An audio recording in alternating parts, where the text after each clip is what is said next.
que diz: nada é difícil demais para o Senhor. Não conseguimos usar 1 João 4,4 que diz: porque aquele que está em você é maior do que aquele que está no mundo. Então essas verdades no Pai, não é? Talvez já tinham sido desconstruídas, porque a situação de fato era muito grave. E é muito difícil, irmãos, é muito difícil. Você e eu sabemos disso. É muito difícil quando estamos diante de uma situação grave.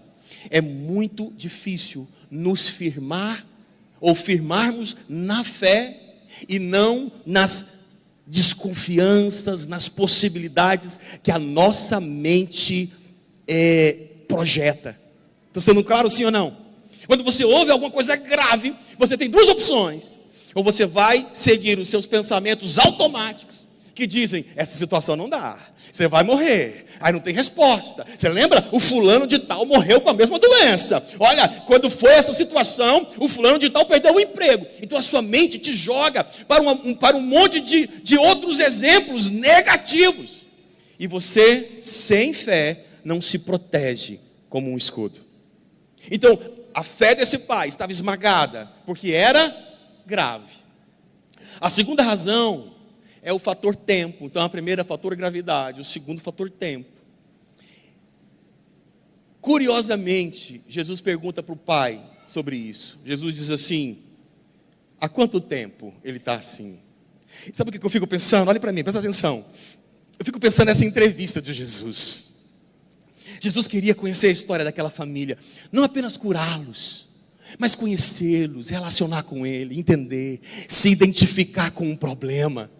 Esse é o nosso Jesus. Não é apenas que carimba, não é apenas alguém que carimba uma vitória, que carimba uma bênção. Não, ele não está interessado apenas nisso, ele está interessado em relacionamento.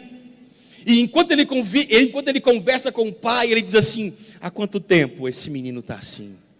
E o pai responde, não é? Com uma resposta que identifica que uma faixa etária inteira já tinha sido vivida assim. Ele diz assim: esse menino é assim desde a sua infância.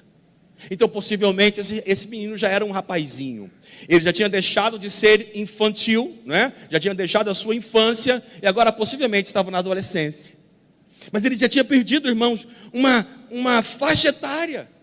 Quantos aqui lembram da sua infância? Não é? O que você brincava, pastora Selma?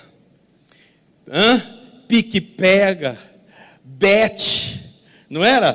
Pique-esconde, final de ano, irmãos. Eu amava as festas de finais de ano, porque eu juntava com os meus primos, para brincar de quê? Pique-esconde.